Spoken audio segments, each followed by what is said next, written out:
शिवसेना का हिंदुत्व अब माइल्ड हो गया है कि जब मूर्ति बनती है तब हैमर एंड चिजल का इस्तेमाल होता है। तब वो समय वैसे था, 60s हो, 70s हो, 80s हो, वो समय वैसे था। आपने 90s नहीं कहा? 90s भी। मुझे श्री कृष्ण आयोग की रिपोर्ट याद आ गई। बिल्कुल। लेकिन मेरे सामने सर सामना का एक उदाहरण है 2015 का। मुस्लिम वोट बैंक की राजनीति से निपटने का एक ही तरीका है कि कुछ दिन मुसलमानों से वोट करने का अधिकार ले लिया जाए, वोट बैंक की राजनीति करने वाले लुप्त हो जाएंगे।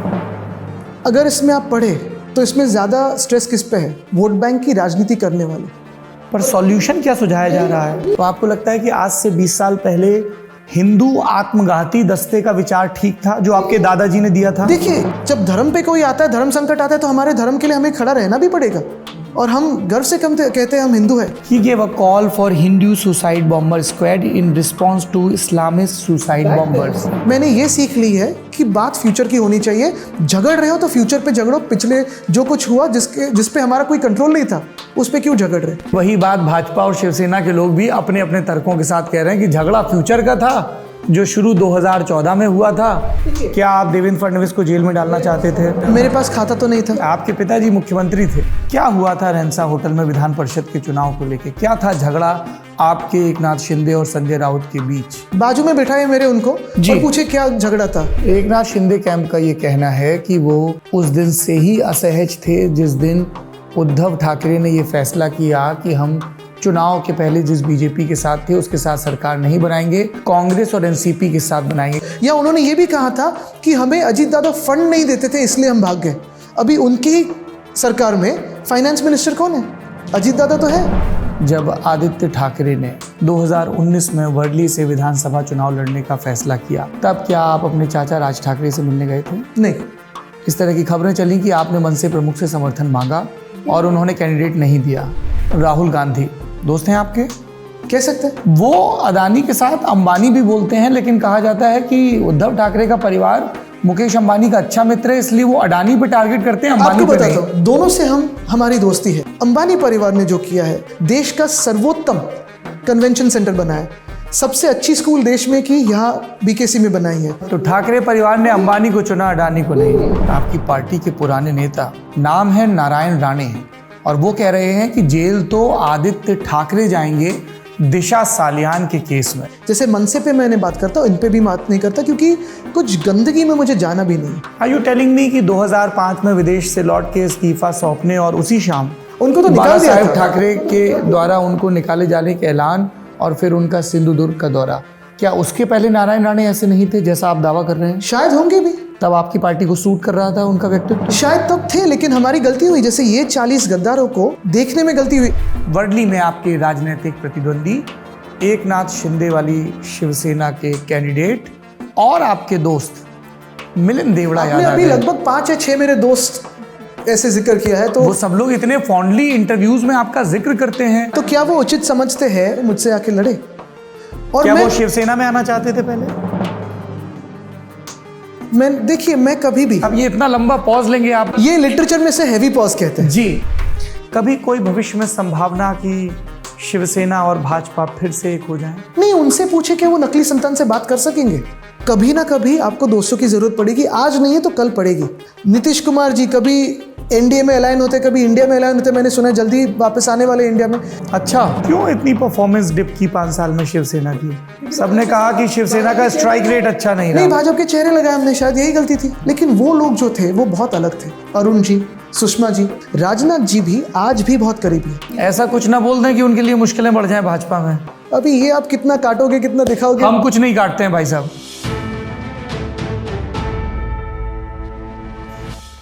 नमस्कार, मेरा नाम सौरभ द्विवेदी है। ये जमघट है, लल्लन टॉप का पॉलिटिकल इंटरव्यू का प्रोग्राम, जहां पर सत्ताधीशों से और सत्ता के दावेदारों से पूछे जाते हैं सवाल। जमघट में आज के हमारे मेहमान हैं शिवसेना उद्धव बाला साहेब ठाकरे के नेता और वर्ली से विधायक और पूर्व मंत्री आदित्य ठाकरे। दिल तो कर रहा था कि पूर्व कवि और पूर्व गीतकार भी बोल, पूर्व कवि, पूर्व मंत्री, पूर्व क्रिकेटर, बहुत सारे पूर्व लगे हुए हैं। We'll come to that. Youngest पूर्व भी। यंगेस्ट पूर्व, हम उन सब पर बात करेंगे। लेकिन मुझे अपने परिचय में कहना पड़ा शिवसेना उद्धव बाला साहब ठाकरे, अंग्रेजी में यूबीटी, हिंदी में उबाटा। और ये कहानी शुरू होती है जून 2022 से। क्या हुआ था रेंसा होटल में विधान परिषद के चुनाव को लेके? क्या था झगड़ा आपके एकनाथ शिंदे और संजय राउत के बीच? बात साफ थी। ये सिर्फ 2022 की बात नहीं है, लगभग 2021 से बात शुरू हुई। दो साइमल्टेनियस चीज़ें चल रही थी। एक तरफ मेरे पिताजी के 2 ऑपरेशंस हुए, एक प्लान्ड ऑपरेशन था और उसके 6 दिन बाद एक इमरजेंसी सर्जरी हुई। तो वो स्पाइनल वाला? स्पाइन, और उसी के साथ में ही एक इमरजेंसी सर्जरी उसी को लेके हुई जी। एंड ऑलमोस्ट ज़्यादा हाथ पैर नहीं हिल पा रहे थे, confined to the room, bubble में थे। और उसी के दौरान जो एकनाथ शिंदे के 1-2 उनके साथ में रहने वाले लोग थे, उनको ईडी ने उठाया था, जो भी उनके जो एजेंसीज है आईटी ने उठाया था, और उनको भी कहा गया था कि देखो भाई, अगर आप आओगे नहीं तो आपको भी अंदर जाना पड़ेगा। इनके भी मन में ख्यालात आ गए कि चलो अभी तो हमारे जो पार्टी के लीडर है, जो सीएम है, वो अभी हॉस्पिटल में है, कितने दिन रहेंगे, क्या होगा, क्या फ्यूचर है, हमारा क्या फ्यूचर है। तो इन्होंने एक को खरीदना शुरू कर दिया था और ये बातें हमारे कानों पे आ रही थी। तो लगभग, जब आप कह रहे हैं इन्होंने, तो आप एकनाथ शिंदे की बात? एकनाथ शिंदे ने। और लगभग मई में तो ये पता चल ही गया था कि इनके मन में क्या है, इनकी जो एक महत्वाकांक्षा क्या है, इनकी जो एक एम्बिशन क्या है, ग्रीड क्या है। क्योंकि एम्बिशन और ग्रीड में एक फाइन लाइन होती है, इन्होंने वो क्रॉस कर दी थी। और 20 मई को जब मैं खुद डावोस में था, मेरे साथ सुभाष देसाई साहब थे, नितिन राउत साहब थे, दोनों मंत्री थे मेरे साथ, वो इंडस्ट्रीज मिनिस्टर, एनर्जी मिनिस्टर, मैं एनवायरनमेंट मिनिस्टर, ये तीनों मंत्री हम डावोस में थे। तभी एकनाथ शिंदे जी को वर्षा बंगला पे बुलाया था और उद्धव जी ने पूछा था कि क्या आपको सीएम बनना है, क्योंकि आप जो कर रहे हो वो हमारे कानों पे आ रहा है, अगर बनना है तो ये लो चाबी, बन जाओ, लेकिन पार्टी के साथ गद्दारी मत करो। उद्धव ठाकरे जी ने बिल्कुल आपके सामने कहा? नहीं, मैं बाहर था, लेकिन उन्होंने सबसे कहा और मुझसे भी कहा है जी। और फिर ऑफ कोर्स एकनाथ शिंदे ने रो क्या पड़े। कहा? उन्होंने कहा कि देखो, मेरी जेल जाने की उम्र नहीं है, अभी तो मुझे जेल नहीं जाना है, लेकिन मैं सिर्फ भाजपा को झूठ बोल रहा हूँ कि मैं उनके पास आऊँगा, ये सच बात नहीं है। लेकिन उनके तेवर जो थे वो पता चल रहे थे। मेरे साथ फिर राज्यसभा के जो चुनाव थे 10 जून को थे, उन्होंने कोशिश की और वो सफल भी हो गए कि हमारे एक उम्मीदवार जो है वो गिर गए उस इलेक्शन में। उसी के बाद ठीक 15 जून को मेरे साथ वो अयोध्या आ गए और तभी उनका प्लान था वहीं से भागने का। सारी सेटिंग हुई थी, कौन किस प्लेन में जाएगा, कौन कैप्टन है उनका, कैसे होगा, और ये हमें पता चला था। और उसी के बाद 19 जून को हमारी पार्टी की फाउंडेशन डे रहती है, 20 जून को वोटिंग थी। दोनों हमारे जो उम्मीदवार थे विधान परिषद में, हमने लास्ट मिनट कोटा बदला और वो जीत गए। लेकिन जैसे ही जीत गए, काउंटिंग शुरू हुई थी और वो भाग गए उसी समय। पहले हमें लगा था इनके साथ 12 लोग हैं, लेकिन दिन ब दिन हम जैसे देखते गए तो काफ़ी सारे लोग जो सबसे बड़े मंत्री थे या जिन्होंने पहली सरकार भी में मंत्री बन चुके थे, ऐसे लोग थे जिन्होंने सब खाया था, अभी पचन नहीं हो रहा है, हजम नहीं हो रहा है, तो भागने को इनको पड़ा। 2-3 लोगों ने तो कहा भी कि सर ये है, हम इस मामले में फंस जाएंगे, हमें प्लीज़ भागने दीजिए क्योंकि हम फंस जाएंगे। तो इसलिए अगर आपने देखा होगा, उद्धव जी ने भी तब एक फेसबुक लाइव किया था और हमने भी यही सोचा कि जिन्होंने खुद को बेचा है या खुद इतने तकलीफ में है, उनको रोक के क्या फ़ायदा। और फिर जो हुआ वो हुआ। लेकिन सौरभ जी, एक ही मैं कहना चाहता हूँ, और ये मेरी दिल की बात है, बहुत सारे लोग लोकतंत्र में साइड्स बदलते हैं, पार्टियाँ बदलते हैं, विचारधारा बदलती है, यहाँ के वहाँ, वहाँ के यहाँ, ये करते रहते हैं। लेकिन इन्होंने जो की, जो गद्दारी हम कहते हैं, या सबसे गंदी चोरी जो इन्होंने की, बिना इस्तीफ़ा दिए हुए वहाँ जाके विधायक तो बनी रहे। अगर नॉर्मल सेंस में लेते तो इस्तीफ़ा देते, चुनाव लड़ते और विधायक बनते, तो उनका था। सरकार बनाई, हमारी पार्टी का नाम ले लिया, पार्टी का सिंबल जो इलेक्शन कमीशन ने देना नहीं चाहिए था वो दे दिया, और वंदनीय हिंदू हृदय सम्राट बाला साहब ठाकरे के फ़ोटो जो उद्धव साहब ने खींचे थे वो भी ये लगाते। यानी थोड़ी सी शर्म होनी चाहिए, वो भी नहीं है इनमें, इंसानियत होनी चाहिए, वो भी नहीं है। आप बाला साहब ठाकरे का जिक्र कर रहे हैं, ये पहली बार तो नहीं है कि लेगेसी की लड़ाई हो रही हो पार्टी में। आपके चाचा राज ठाकरे, मुझे उनके घर के बाहर का स्टेटमेंट याद आ रहा है कि मेरा झगड़ा विट्ठल से नहीं है, उनके इर्द गिर्द के पुजारियों से है। 2005 की बात है, if I remember correctly.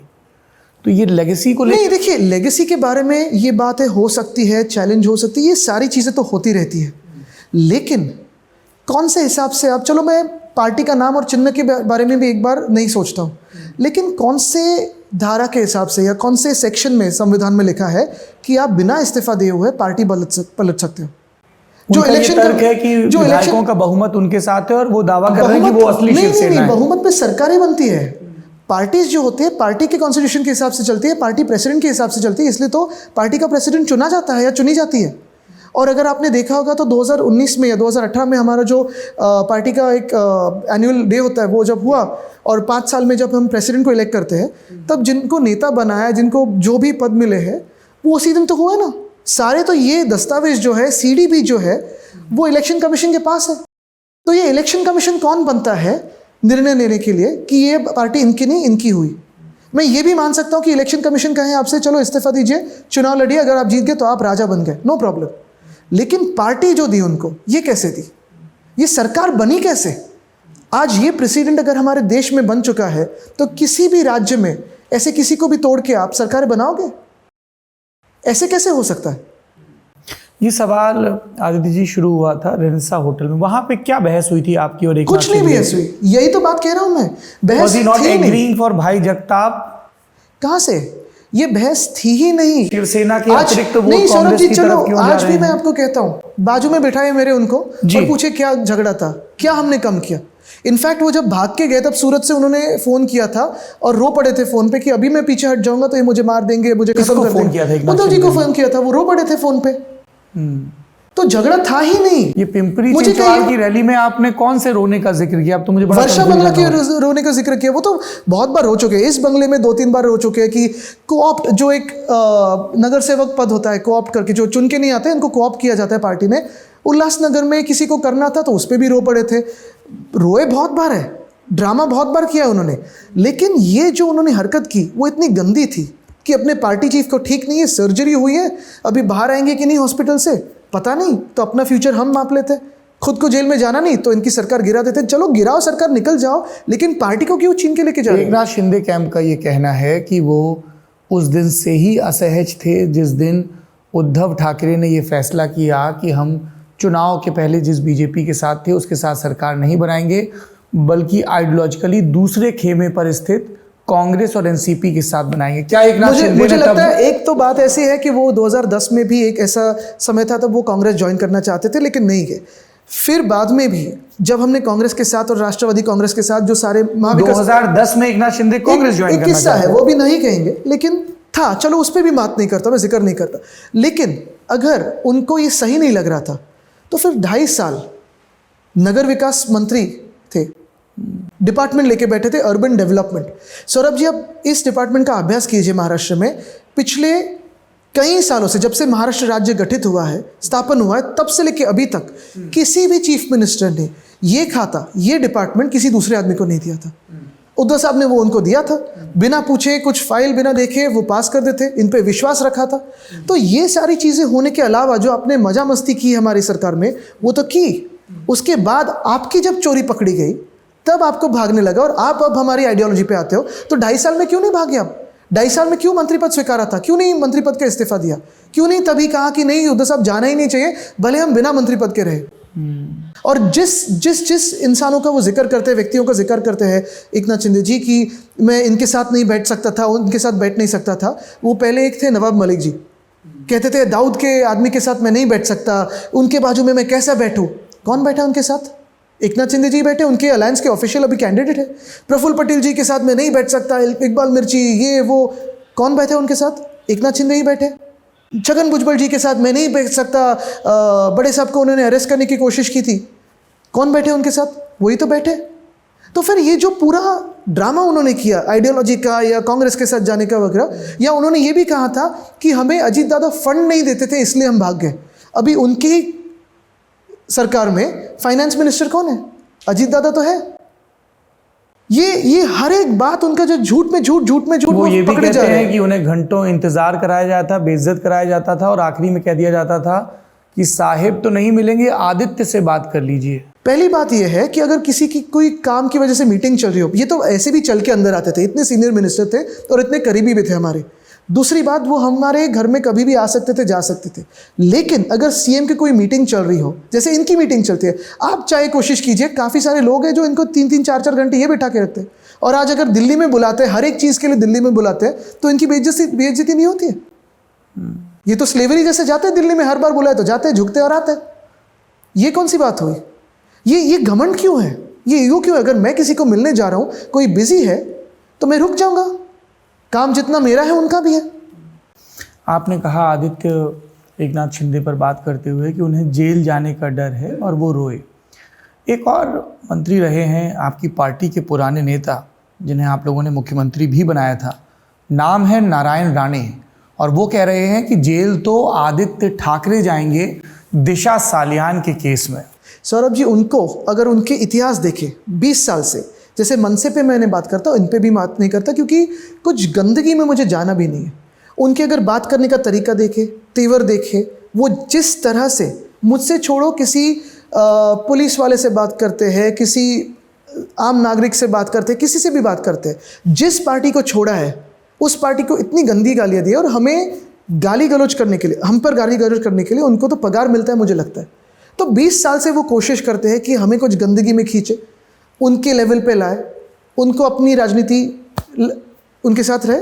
Are you telling me कि 2005 में विदेश से लौट के इस्तीफा सौंपने और उसी शाम उनको तो निकाल दिया था, ठाकरे उनको तो के निकाल दिया द्वारा था। उनको निकाले जाने के ऐलान, और फिर उनका सिंधुदुर्ग का दौरा, क्या उसके पहले नारायण राणे ऐसे नहीं थे जैसा आप दावा कर रहे हैं? शायद होंगे भी, तब आपकी पार्टी को सूट कर रहा था उनका व्यक्तित्व? शायद तब थे, लेकिन हमारी गलती हुई। जैसे ये 40 गद्दारों को देखने में गलती हुई। अभी भी सौरभ जी, आज की तारीख में, पिछले हफ्ते जब नामांकन चल रहा था, 8 लोग ऐसे थे एकनाथ शिंदे के गुट से जो वापस आना चाहते थे, उसमें 2 बड़े मंत्री भी थे।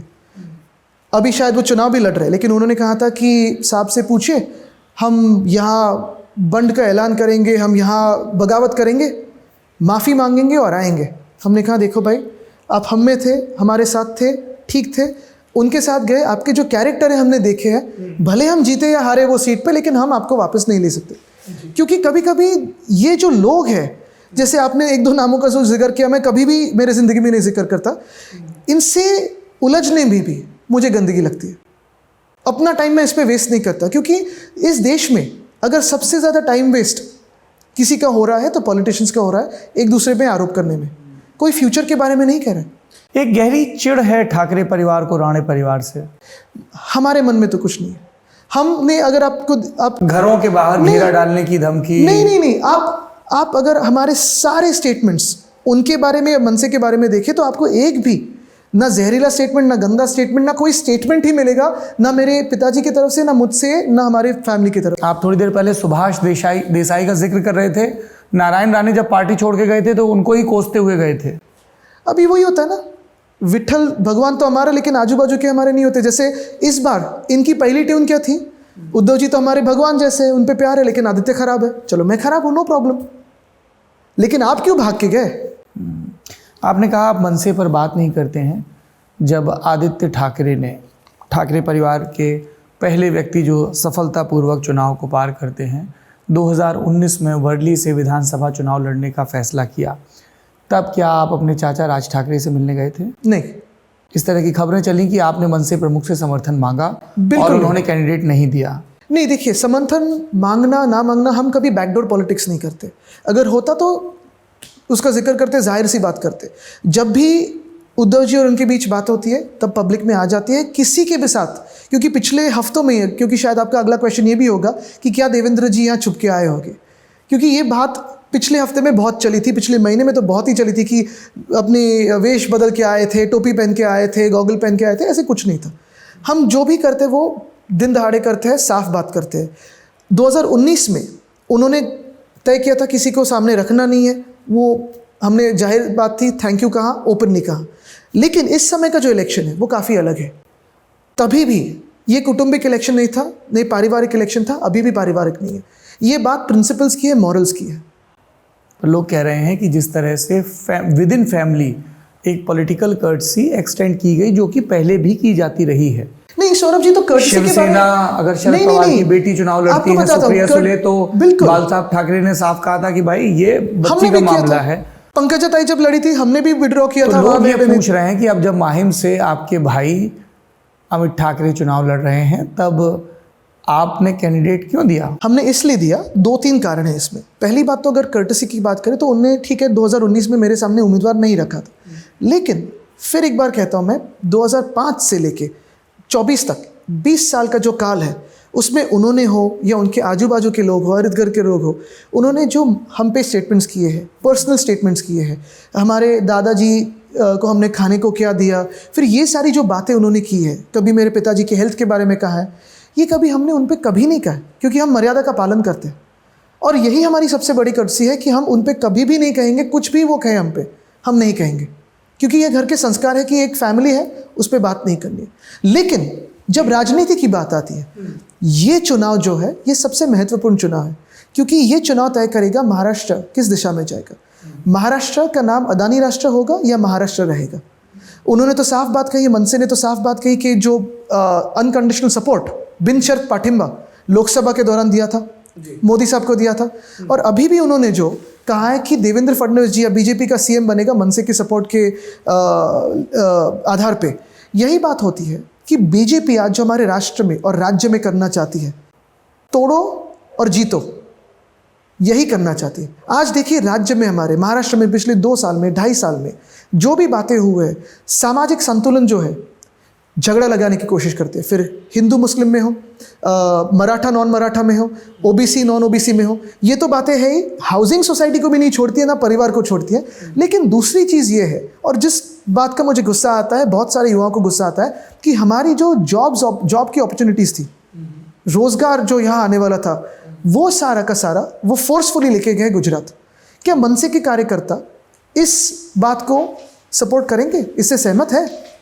जो महाराष्ट्र को पीछे खींचा जा रहा है, फिर वेदांता फॉक्सकॉन हो, एयरबस टाटा हो, बल ड्रग पार्क हो, मेडिकल डिवाइस पार्क हो, सोलर एनर्जी इक्विपमेंट पार्क हो, डायमंड बोर्स हो, सारी बातों को जो फोर्स किया है गुजरात को लेके जाने के हम महाराष्ट्र से, क्या मनसे के कार्यकर्ता इससे सहमत है? अगर है तो बनाइए भाजपा का मुख्यमंत्री। आप इस तरह से बोल रहे हैं और मुझे शिवसेना और उसके पहले महाराष्ट्र आंदोलन के शुरुआती दौर के दिन याद आ रहे हैं, जब मुंबई केंद्र शासित प्रदेश होगी, जो इनिशियल प्रपोजल था केंद्र सरकार का, या फिर महाराष्ट्र में अभी उनको अदानी शासन लाना है यहाँ। जी, आपके दोस्त राहुल गांधी दोस्त हैं आपके, कह सकते हैं, वो अदानी के साथ अंबानी भी बोलते हैं, लेकिन कहा जाता है कि उद्धव ठाकरे का परिवार मुकेश अंबानी का अच्छा मित्र है, इसलिए वो अडानी पे टारगेट करते हैं, अंबानी आपको पे बताता नहीं। हूँ, दोनों से हमारी दोस्ती है। ऑफ कोर्स अंबानी परिवार से, अडानी से भी दोस्त, अदानी से भी जान पहचान है, गौतम जी से जान पहचान है, उनकी फैमिली से जान पहचान है, काफ़ी सालों से है। क्योंकि मुंबई में अगर कोई काम करता है, महाराष्ट्र में काम करता है, तो बिना शिवसेना से बनाए कैसे करेगा? नहीं, इंडस्ट्रियलिस्ट होना ये कोई गलत बात नहीं। इनफैक्ट इंडस्ट्रियलिस्ट और ज़्यादा बनने भी चाहिए, एंटरप्रेन्योर्स बनने भी चाहिए। जी, मुंबई पहले से अभी तक, इतिहास से लेकर अभी तक, मुंबई एक पब्लिक प्राइवेट पार्टनरशिप से बना हुआ शहर है। यहाँ नाम को, सरनेम को ज़्यादा महत्व नहीं है, यहाँ आपके एफर्ट्स को, मेहनत को, पसीने को ज़्यादा इम्पोर्टेंट समझते हैं, महत्वपूर्ण समझते हैं।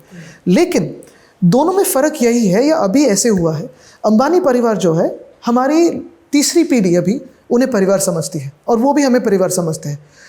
धीरूभाई अंबानी साहब और मेरे दादाजी की जो दोस्ती थी, वो दुनिया को पता है, गहरी दोस्ती थी।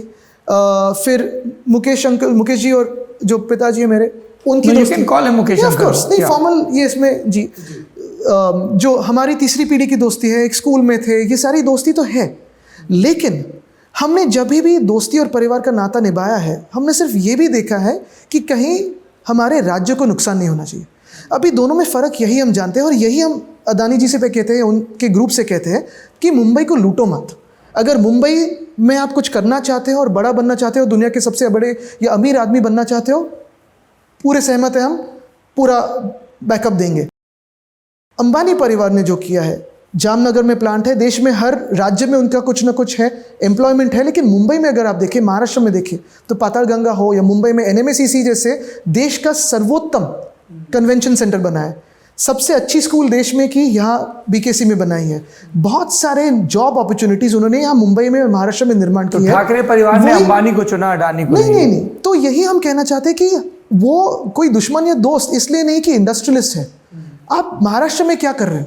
जैसे अच्छी स्कूल हो, सबसे अच्छा हॉस्पिटल देश का यहाँ मुंबई में अंबानी जी ने खोला हुआ है, स्कूल है, कन्वेंशन सेंटर है, मॉल है। जितनी जॉब क्रिएशन उन्होंने यहाँ मुंबई में की है, हमारे भूमिपुत्रों के लिए की है, उतनी अदानी जी भी करे, हम खुश हैं।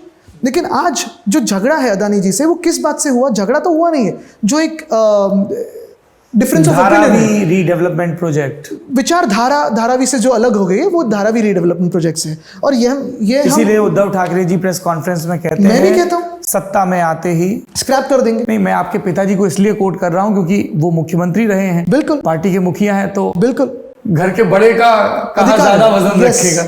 अगर मैं कहूँगा आदित्य ठाकरे कहते हैं तो फिर समर्थक कहेंगे कि अरे उनके पिताजी ने खाया, उन्हीं की तो पॉलिसीज हम फॉलो करते हैं, उसी का तो प्रचार करते हैं। लेकिन आदित्य जी, ये सवाल शुरू हुआ था दिशा सालियान केस से।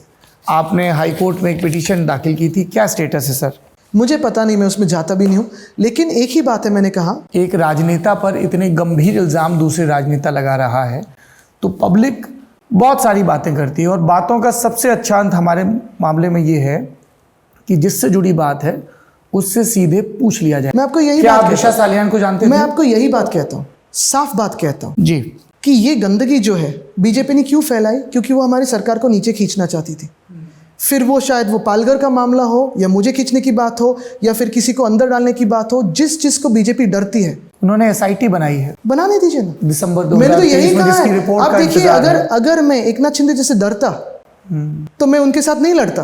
लड़ने की जो हिम्मत है, मुझे ताकत है मुझ में, क्योंकि मैं सच्चाई की और हूँ। और यही मैं कहता हूँ, जिस से भाजपा डरती है, उसके पीछे ऐसे कुछ लगाती है, वो उनकी बात है। मैं तो लड़ते रहूंगा, मेरे मुंबई के लिए लड़ते रहूंगा, मेरे महाराष्ट्र के लिए लड़ते रहूंगा। सो यू आर सेइंग कि ये आपके कैरेक्टर को असैसिनेट कर बिल्कुल कर रहे हैं। उन्होंने तो ये भी शुरू किया था कि मैं पप्पू नंबर 2 हूँ, तो मैंने कहा ठीक है, पप्पू नंबर 2 तो हूँ। जो आप बोलते हो मुझे फर्क ही नहीं पड़ता, क्योंकि मैं जो कह रहा हूँ उस बात पे, मुद्दे की बात करो, और मैं गलत हूँ मुझे दिखाओ। मुझे फिर वो पेंगुइन के ऊपर भी टोका है, तो मैंने कहा ठीक है, मेरे penguin, you baby penguin. Yes, because मैंने पेंगुइन मुंबई में लाए, उसी पेंगुइन की वजह से आज ब्रीडिंग प्रोग्राम चल रहा है, कंजर्वेशन का प्रोग्राम चल रहा है। लेकिन क्या ऐसी बात जो मैं कर रहा हूँ प्रधानमंत्री महोदय कर सकते हैं चीता के बारे में? तो यही बात है सौरभ जी, मैं यही कहना चाहता हूँ, सरकार आने से पहले भी बाद में भी जो ये सारी बातें कहते हैं, कैरेक्टर असैसिनेशन की हो, नीचे खींचने की हो, पीछे खींचने की हो, जिस से भाजपा डरता है वो ऐसी बातें करता है, लेकिन उनमें हिम्मत नहीं है आगे से वार करे। आपने कहा कि सॉरी, मैं धारावी का मुद्दा एक पूरा कंप्लीट कर लूं, जब I'll come to that। सारे मुद्दों पे बात हो गई, ये पूरा नहीं, क्योंकि इसमें आना भी चाहिए, आप पूछते हो। बिल्कुल, एक महत्वपूर्ण प्रोजेक्ट है और पूरे देश में ये बहस चल रही है कि स्लम का रीडेवलपमेंट कैसा हो, उसमें जो कैपिटल लगाने वाले इंडस्ट्रियलिस्ट हैं उनका रोल क्या हो, पर उनकी जिम्मेदारियां क्या। बिल्कुल, और आपने जो पब्लिकली रिजर्वेशन जताए हैं, हम उन पर भी बात करेंगे, जिसमें देवनार का लैंड वाला इलाका, सब पे बात करेंगे। पर आपने कहा कि एकनाथ शिंदे को अगर इतनी दिक्कत थी हमारे अलायंस करने से, तो उन्होंने पहले क्यों नहीं मुखर किया? कई लोग ये कह रहे हैं, जिसमें एकनाथ शिंदे खेमे के लोग भी हैं, पॉलिटिकल ऑब्जर्वर्स भी हैं, कि शिवसेना का हिंदुत्व अब माइल्ड हो गया है, और वो कह रहे हैं कि कभी ठाकरे परिवार में किसी से इंटरव्यू हो तो पूछना चाहिए। मैंने पूछा क्या पूछना चाहिए? मेरे सामने सर सामना का एक उदाहरण है 2015 का। मुस्लिम वोट बैंक की राजनीति से निपटने का एक ही तरीका है कि कुछ दिन मुसलमानों से वोट करने का अधिकार ले लिया जाए, वोट बैंक की राजनीति करने वाले लुप्त हो जाएंगे। अगर इसमें आप पढ़े तो इसमें ज़्यादा स्ट्रेस किस पे है? वोट बैंक की राजनीति करने वाले। और सॉल्यूशन क्या सुझाया? यही बात है। नहीं, ये एक उदाहरण उन्होंने दिया, लेकिन अगर आप देखिए तो हमारे 2.5 साल में हम जब कहते हैं, जैसे भाजपा तो कहती है सबका साथ सबका विकास, वो वोट को नहीं गायब करना चाहती, वो तो पूरे कौम को गायब करना चाहती है भाजपा। हम जो कह रहे हैं वो यही है कि किसी के अपीसमेंट के बिना, फिर किसी भी धर्म के हो, किसी भी जाति के हो, अपीसमेंट के बिना इस देश में सेवा भाव से अगर राजनीति हो तो यही राजनीति आगे जा सकती है। अगर आपने हमारे समय में देखा होगा 2.5 साल के समय में, तो कोविड के समय हो, फिर वो माइग्रेंट लेबर को लो, या फिर किसी धर्म को लो, या किसी जाति को लो, किसी को भी स्पेशल केस ना बनाए हुए हमने सबकी सेवा की, और यही हम कहते हैं। पर इस तरह के सॉल्यूशन देना कि इनके वोटिंग राइट्स खत्म कर दो, नहीं, ये उदाहरण के तौर पे। लेकिन आज अगर आप देखिए तो महाराष्ट्र में हो, हिंदू हो, मुस्लिम हो, सिख हो, ईसाई हो, या बुद्धिस्ट हो, पारसी हो, एक ही व्यक्ति पे विश्वास करता है, वो उद्धव बाला साहब ठाकरे। और ये जो आपने कहा ना माइल्ड हो गए या टोन हो गया, मैं आपको एक उदाहरण देता हूँ जो मेरे पिताजी मुझे अक्सर कहते हैं कि जब मूर्ति बनती है तब हैमर एंड चिजल का इस्तेमाल होता है। तब वो समय वैसे था, 60s हो, 70s हो, 80s हो, वो समय वैसे था, वो स्ट्रगल का समय था, वो पूरे देश में एक वातावरण वैसे था। आपने 90s में लेकिन कहा, 90s भी, मैं मुझे 90s में आ श्री रहा कृष्ण था। आयोग की रिपोर्ट याद आ गई। बिल्कुल, लेकिन जब मूर्ति बनती है उस पर अगर हैमर और चिजल का इस्तेमाल करें तो मूर्ति फूट जाती है। मूर्ति को पॉलिश करना कभी कभी ज़रूरी होता है, क्लीनिंग ज़रूरी होता है, लेकिन हर दिन उसका पूजन ज़रूरी होता है। हैमर और चिजल का इस्तेमाल नहीं करते। तो आपको लगता है कि आज से 20 साल पहले हिंदू आत्मघाती दस्ते का विचार ठीक था जो आपके देखिए- दादाजी ने दिया था? देखिए कैसे था कि अगर समय समय की बात होती है और उस समय में क्या ज़रूरी है क्या नहीं है, उस समय उन्होंने क्या किस विचार से कहा होगा। 20 साल पहले तो मैं 10 साल का था। He gave a call for Hindu suicide bomber squad in response to Islamist suicide back then bombers. If you remember, जो इस देश में आतंकी हमले हो रहे थे पाकिस्तान से, माहौल वैसे बन चुका था। लेकिन आज अगर आप देखें तो सारे लोग साथ में हैं, सारे लोग अच्छे से रह रहे हैं। और महाराष्ट्र में खास करके पिछले 2 साल में, 2.5 साल में, हमारे समय भी उन्होंने कोशिश की, भाजपा ने दंगे करने की कोशिश पूरी की, लेकिन दंगे हुए नहीं। कहाँ पे कोशिश? बहुत बार किए, कितने बार किए। फिर कहीं ना कहीं ऐसे इल्ज़ाम लगाते थे कि अरे आप तो सेक्युलर बन गए, आप तो मंदिर भी नहीं खोल रहे हो, ये भी नहीं खोल रहे हो। अरे भाई कोविड चल रहा है, कैसे खोले? लेकिन ये पिछले 2 सालों में अगर आप देखें तो विशालगढ़ की बात हो या मेरे वर्ली में हो या कहीं पे भी हो, भाजपा ने दंगे करने की कोशिश बहुत की है। लेकिन सारे धर्म के लोग कोई भी भाजपा को रिस्पॉन्ड नहीं करता, क्योंकि उनको पता है कि महाराष्ट्र में अगर बटोगे तो कटोगे, महाराष्ट्र कट जाएगा, महाराष्ट्र बट जाएगा। ये भाजपा की जो गंदी राजनीति है, खींचो, गिराओ, झगड़ा लगाओ, घर जलाओ और फिर राज करो, ये बात महाराष्ट्र में नहीं चलेगी। भाजपकरण महाराष्ट्र में नहीं चलेगा। आप आज ये बात कह रहे हैं, लेकिन जब 2019 के लोकसभा चुनाव में उत्तर प्रदेश के मुख्यमंत्री योगी आदित्यनाथ महाराष्ट्र में आकर भाजपा और शिवसेना के उम्मीदवारों के लिए वोट मांग रहे थे, तब तो ये रिस्पॉन्स नहीं लेकिन था। तभी भी उन्होंने जब 2018 में पालघर में आके बिना चप्पल उतारे छत्रपति शिवाजी महाराज को हार पहनाता है, तो मेरे पिताजी थे, उद्धव जी थे, जिन्होंने पहले ही निंदा की थी। तो जब गलत है तब हमें बोलना भी चाहिए। हाँ, कोई दोस्त पक्ष का हो या उत्तर प्रदेश से हो, बिहार से हो, कोई कश्मीर से हो, कोई मणिपुर से हो, आए प्रचार करे, कोई गलत नहीं है। लेकिन ये सारी जो बातें चल रही है मॉब लिंचिंग की, कभी महाराष्ट्र में मॉब लिंचिंग के बारे में सुना है? नहीं सुना है। तो यही बात हम कहना चाहते हैं कि आज के ज़माने में महाराष्ट्र में हमने ठोकशाही के बारे में सुना है, लेकिन वो गुंडों के खिलाफ थी। एनकाउंटर जो हुए थे वो गैंगस्टर्स के हुए थे। आज गैंगस्टर्स जाके मंत्रालय में रील बना रहे हैं। आपके एक मित्र मिले पिछले दिनों, वो भी चुनाव लड़ रहे हैं, उनका नाम है जीशान सिद्दीकी। कह रहे थे मैं, मेरे पापा और बाकी नेता बैठे हुए थे, बीकेसी में रैली चल रही थी, उद्धव ठाकरे जी कह रहे थे बाबरी मस्जिद को हमने गिराया है। ये सुन के हमें बड़ा दुख हुआ और मैं पापा की शक्ल देखने लगा। देखिए, अभी राजनीति किसको करनी है वो खुद करे।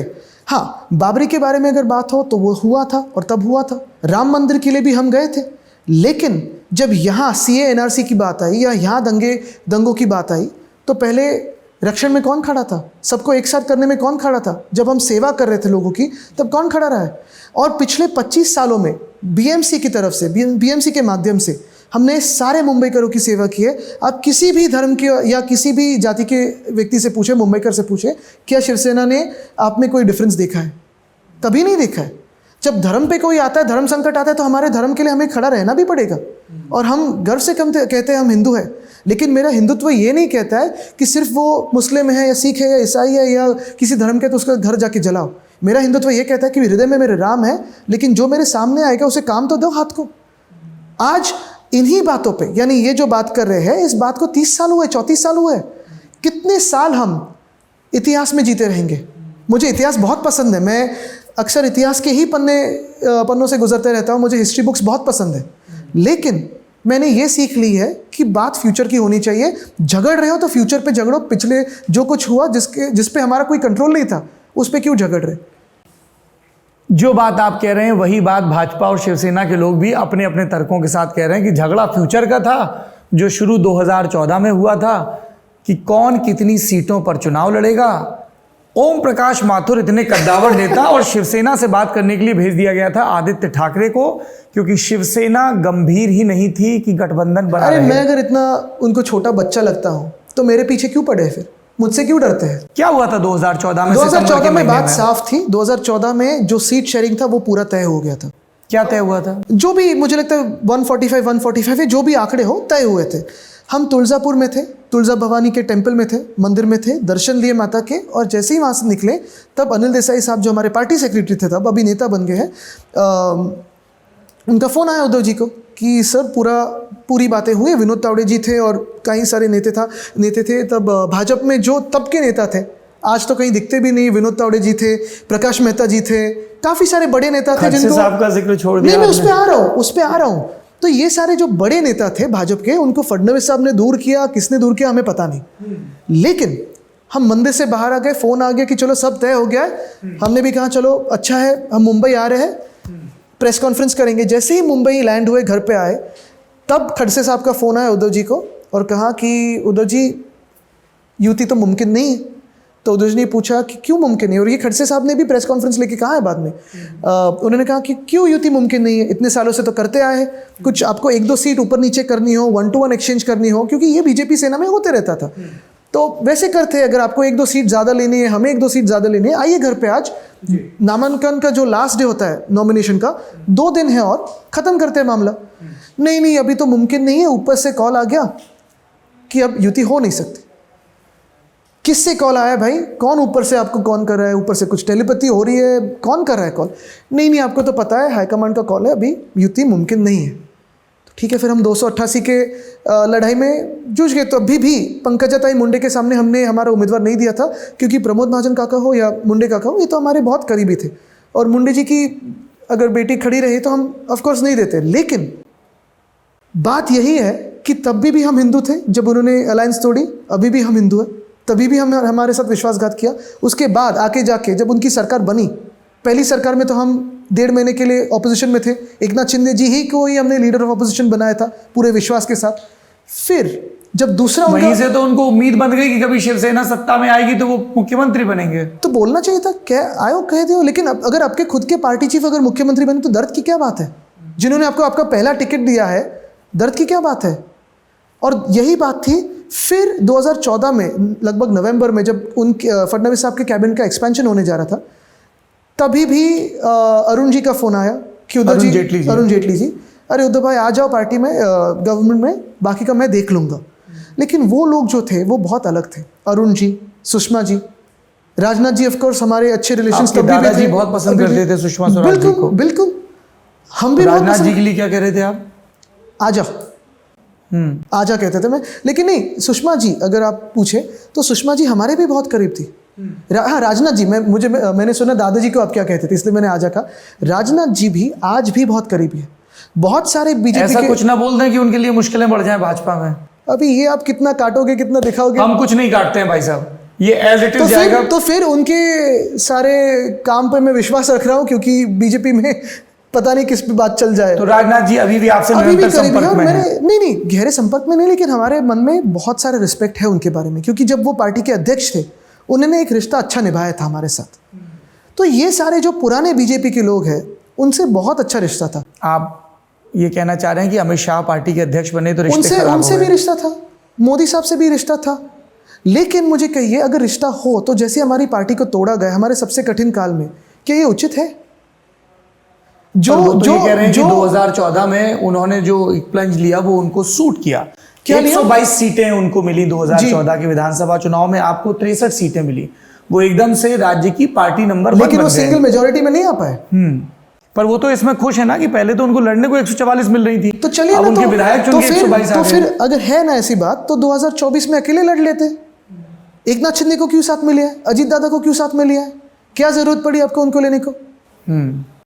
और यही तो अरुण जेटली जी ने कहा, फिर आप लोग वापस आ गए थे। फिर सारा मामला वैसे ही चल रहा था, लेकिन कभी भी हमने फडणवीस जी को धोखा नहीं दिया, उनकी सरकार गिराने की कोशिश नहीं की। जो भी बातों पे नोकझोंक होती थी वो पब्लिकली होती थी।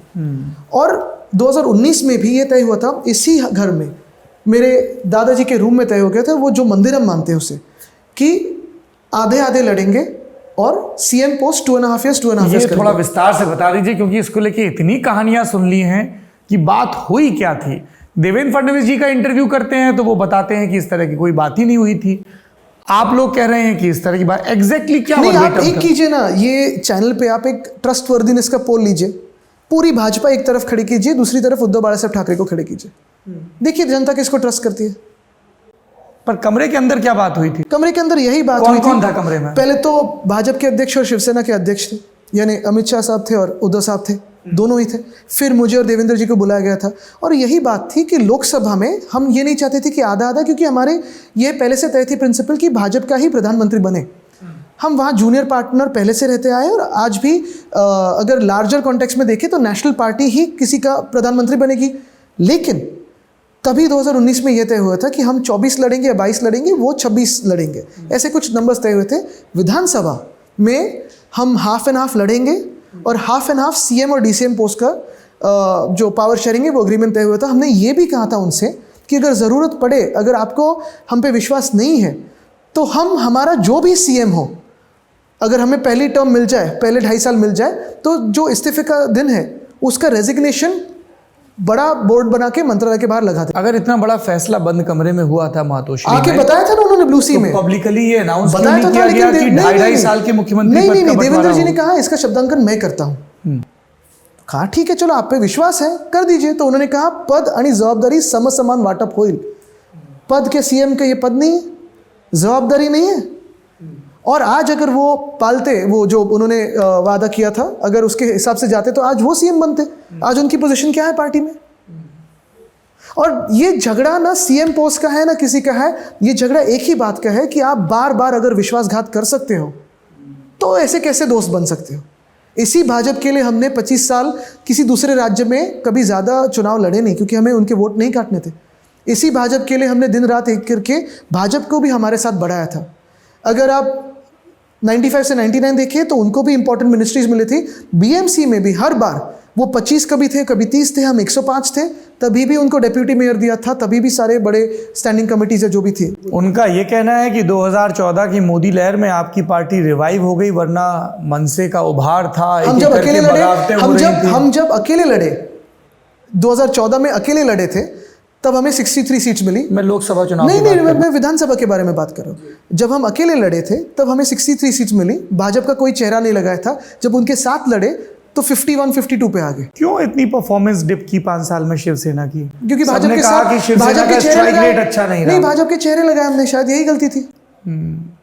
लेकिन यही बात होती है ना कि देखो सौरभ जी, ये हम कभी नहीं सोचते हैं, कभी भी एनालिसिस नहीं किया जैसे ये करते हैं 100% या स्ट्राइक रेट हो और पूरा डिटेल एनालिसिस।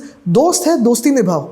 और हमने भाजपा से ये भी कहा था कि भाई देखो, शायद आपकी बहुमत की सरकार हो, सुपर बहुमत की सरकार हो, तब उनको 303 हासिल हुए थे। भले आपको 303 मिले हैं, कभी ना कभी आपको दोस्तों की जरूरत पड़ेगी। आज नहीं है तो कल पड़ेगी। आज जो दोस्तों के साथ बने, उनकी सरकार बनाई है उन्होंने। चंद्रबाबू जी नायडू, क्या उन्होंने मोदी साहब के खिलाफ कभी बयान नहीं दिए? नीतीश कुमार जी कभी एनडीए में अलाइन होते, कभी इंडिया में अलाइन होते। मैंने सुना है जल्दी वापस आने वाले इंडिया में। अच्छा, ऐसे मैंने सुना है। मैंने लल्लन टॉप देखा था इसलिए मैंने सुना। नहीं, लल्लन टॉप बिना फैक्ट के दावा नहीं करता है सर। तो बट ये मैंने बात सुनी है। यही बात है, देखो यही बात हम कहना चाहते हैं। हम तो उनके साथ 25 साल में जब कोई नहीं था तब उनके साथ रहे। आप कह रहे हैं आज शिरोमणि की क्या हालत है उनके साथ जब रहे थे?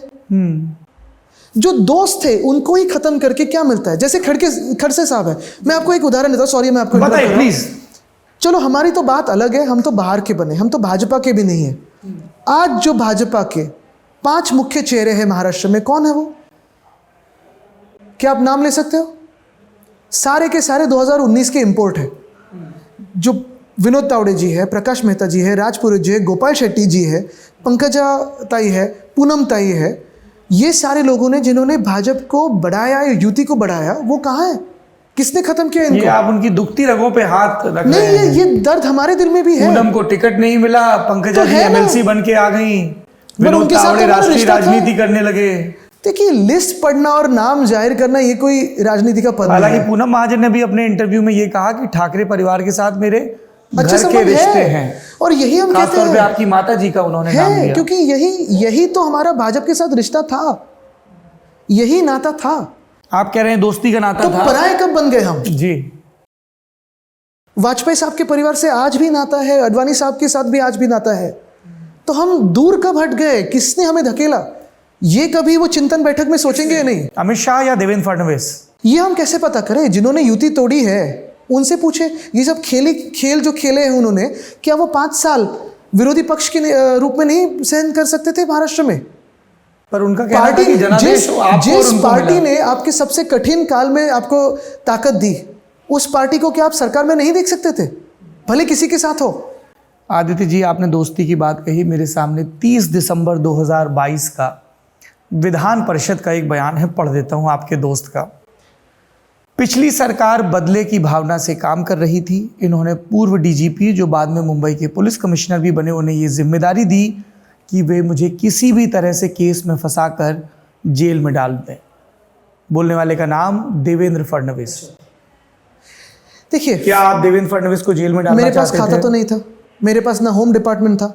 दूसरी बात, आपके पिताजी मुख्यमंत्री थे। नहीं, बट मैं कभी, ये सवाल लेकिन सरकार से। ये प्रूफ है कि मैं उनके कभी कार्यक्षेत्र में जाता नहीं था ना। और उनके देवेंद्र दस्तावेज, फडणवीस ने यह भी कहा कि आप मीटिंगें लिया करते थे ऐसे अरे मंत्रालयों की जिसके आप मंत्री नहीं थे। उन्होंने कहा कि एकनाथ शिंदे को नीचा दिखाने के लिए आप उनके अर्बन डेवलपमेंट डिपार्टमेंट की मीटिंग लिया करते थे। ऑन रिकॉर्ड उन्होंने ये दावा किया। अरे देवेंद्र सौरभ जी, फडणवीस ने। यही तो मैं कहता हूं कि ये बात हो या कुछ भी बात हो, मेरे बारे में जितना उन्होंने बयान किया है, अगर मैं, जैसे ओम माथुर जी कहते कि मैं तो बच्चा था, तो फिर क्यों इतना डरते हो मुझसे? अगर मैं एकनाथ शिंदे जी की मीटिंग ले रहा हूं तो क्या उनमें खुद में ताकत नहीं है? क्या इन्होंने जो इतनी बगावत की और कहा मैंने बगावत की है, जो गद्दारी की उन्होंने, कि उनमें इतनी ताकत नहीं थी फोन करके मुझे बताने को कि आदित्य मेरी मीटिंग मत लो? अगर आप देखें तो मैं सारा रिस्पेक्ट सारे सीनियर नेताओं को नहीं, सबको देता हूं, और यही मेरे घर के संस्कार है। अगर किसी को कुर्सी ना हो तो बैठने की कुर्सी पहले उनको दीजिए, पूछे किसी से भी। लेकिन जिसको राजनीति ही करनी है, गंदे आरोप ही लगाने हैं, जैसे अभी ये क्या उन्होंने कहा, मैं उनके क्या ऑफिस में जाके मीटिंग्स लेता था, कैसी बात है? उन्होंने कहा, जब उद्धव जी ने देखा कि आदित्य को विरासत देने में सिर्फ शिंदे ही कठिनाई पैदा कर सकते हैं क्योंकि विधायक उन्हें ज्यादा मानते हैं, अरे ये तो इन लोगों ने शिंदे जी नहीं, को अपमानित करना शुरू कर दिया। सीएम का समझ सकते हैं, लेकिन उनके डिपार्टमेंट यानी नगर विकास मंत्रालय की बैठ के शिंदे जी को बिना बुलाए आदित्य ठाकरे पहली बात करते तो थे। ऐसे होता है कि इनकी सरकार में अनार्की हो सकती है, हमारे सरकार में नहीं थी। सब बातें रिकॉर्ड पे होती है। दूसरी बात, अगर मुझे कुछ बनाना था तो मेरे पार्टी के चीफ और एकनाथ शिंदे की पार्टी के चीफ थे, वो सेम थे, वो तो सिर्फ आदेश देते थे। हमारे पार्टी में आदेश पे चलती है बातें, तो आदेश देते थे आदित्य बन जा, लेकिन उन्होंने किया नहीं। नगर विकास खाता मुझे मिल जाता, मुझे मिला नहीं। इंडस्ट्रीज डिपार्टमेंट मिलता, मैंने कभी मांगा नहीं। मैंने तो जो मांगे थे डिपार्टमेंट्स और जो मुझे मिले भी, जो मेरे लिए रहे भी, वो एनवायरमेंट एंड क्लाइमेट चेंज थे, प्रोटोकॉल डिपार्टमेंट था और टूरिज्म डिपार्टमेंट था। ये तीनों डिपार्टमेंट मेरे हिसाब से महाराष्ट्र के भवितव्य के लिए, महाराष्ट्र के हित के लिए बहुत ही महत्वपूर्ण थे। वो मैंने लिए, उसमें काम भी मैंने कर दिखाया है। एनवायरमेंट आरए को नहीं बचा पाए। आरए को मैंने बचाया एक तरफ से, जिसमें हमने 808 एकड़ जंगल घोषित किया। वहाँ के सारे जो आदिवासी गांवठान थे, पाड़े थे, उसको भी हमने बचाया, उनको भी हमने प्रोटेक्ट किया है। आरए की जो कारशेड की बात है, याद आ गया, आरए सेव्ड। लेकिन जो कारशेड की जो बात है वो इन्होंने गलत की वापस लाके, क्योंकि 2034 में जब मैक्सिमम हेडवे होगा ट्रेन्स का, मेट्रो 3 का, उनको कांजूर मार्ग जाना ही पड़ेगा। मेरी जो बात थी वो साफ थी। कांजूर मार्ग में जो 102 एकड़ का प्लॉट है, वहाँ मेट्रो लाइन 3, 6, 4 और 14, ये चारों मुझे लाने थे।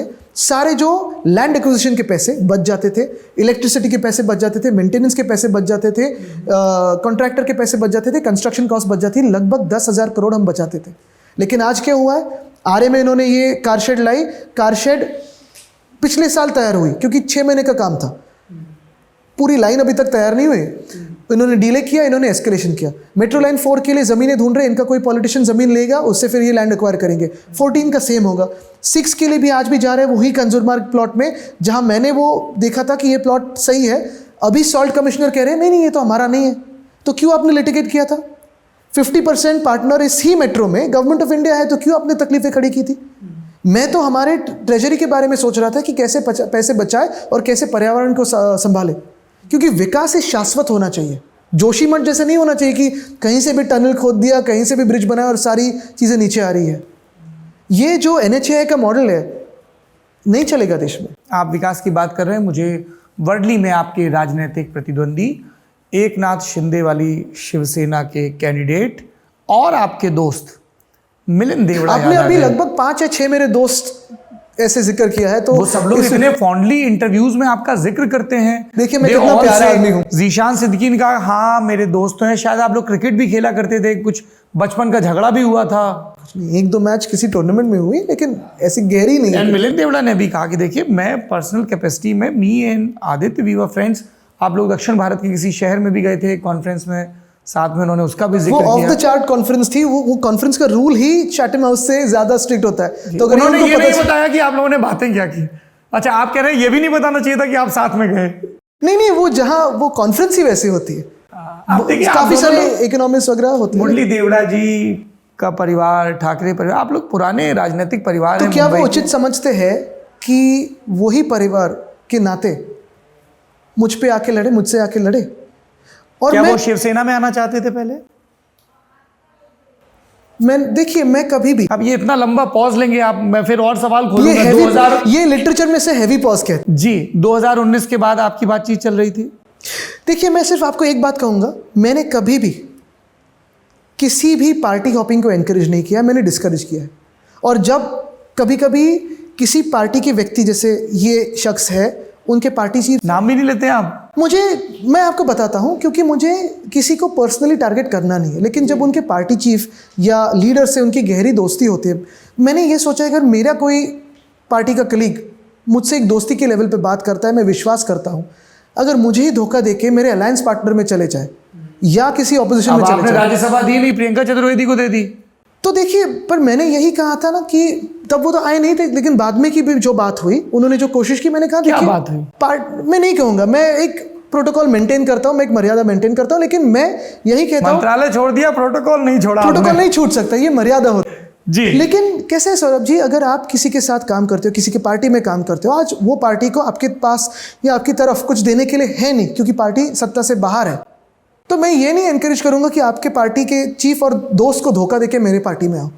मैंने कभी भी जो भी आए हैं उनको भी यही कहा है, फर्स्ट रूल इज, जब भी पार्टी में आओ तो जो पिछली पार्टी है उन पे कभी बात नहीं करना, गंदी टिप्पणी मत करना, गंदी बातें मत करना, उनके जो सीक्रेट्स होते हैं या कहीं आपसी दोस्ती की बातें होती है वो गॉसिप मत करना, ये बातें ठीक नहीं होती, तो मैं उसमें जाऊंगा नहीं। लेकिन मैं यही कहता हूँ, वर्ली में जो मेरे साथ या मेरे सामने जो खड़े रह रहे हैं उम्मीदवार के रोल में, एक ही बात है कि अगर कमिटेड हो आप लड़ने को, तो फिर किसी भी कुशनिंग के साथ मत आओ। राज्यसभा की कुशनिंग हो, किसी दूसरा प्रॉमिस हो, फिर वो टाइम पास हो जाता है, फिर आप डेडिकेटेड सर्विस नहीं कर रहे हो। आप कुशनिंग की बात कर रहे हैं, आपके अपोनेंट्स कह रहे हैं कि कुशनिंग तो आदित्य ठाकरे को दी गई वर्ली की सीट से, इसलिए सचिन अहिर और जो भी चैलेंजर हो सकते थे सबको एक एक करके या तो पार्टी में लाया गया या जो ऑलरेडी थे उनको देखिए, एमएलसी बना मुझे दिया कहिए, गया, अगर कोई ताकि बड़ा आदित्य को डेब्यू के लिए एक सेफ सीट मिले। देखिए, अगर कोई बड़ा नेता किसी पार्टी का, आपको लगता है कोई पार्टी खुशी से छोड़ के आएगा, या सिर्फ आप कहीं से उम्मीदवारी का फॉर्म भरे हो इसलिए मैं आपकी पार्टी में आ जाऊं? एक रिश्ता लगता है, एक प्यार का बंधन लगता है, वो है, हमने डेवलप किया है। वो आज भी या कल भी जो प्रवेश होने वाले हैं सुबह, अगर आप देखोगे बहुत सारे पार्टियों से, परसों एनसीपी एपी से आ गए हैं, बनसे से कई लोग आ गए हैं। ये हमने पिछले 5 सालों में जो काम किया है वो लोगों के सामने है, और अगर किसी को लगता है कि मेरे साथ आए तो फिर मैं नहीं रोकूंगा, लेकिन ये जो दोस्ती का नाता होता है वो मैं कभी नहीं तोड़ने दूंगा। वर्ली से आपके प्रतिद्वंदी ने एक बात और भी कही, हम लोगों ने उनसे जो बातचीत, जैसे आपसे बातचीत हम आपके आवास मातोश्री में रिकॉर्ड करें, उनसे बातचीत, वो जो रेस कोर्स है महालक्ष्मी वाला, वहाँ पे बातचीत हो रही थी। उन्होंने कहा कि इसकी लीज थी, 99 साल के बाद इसको पार्क बनाने का प्रस्ताव था, लेकिन आदित्य ठाकरे और उनके जो पिताजी सब सरकार में मंत्री थे, उस पर कोई फैसला नहीं ले पाए। हमारे नेता एकनाथ शिंदे ने ये फैसला लिया है कि यहाँ पे 3 महीने में पार्क बनेगा, इंस्पिरेशनल नेता बन गए। 120 एकड़ का ये, 180 एकड़ की रिक्लेम लैंड, और आप सोचिए कितना खूबसूरत होगा। देखिए, अगर हमने एलिटिज्म को तोड़ दिया है, सबके लिए खुल जाएगा। आदित्य ठाकरे ये काम नहीं कर पाए। बिल्कुल, और फिर वो जो क्लब हाउस बन रहा है वहाँ, वो क्या आप आम आदमी को मेंबरशिप देने वाले हो?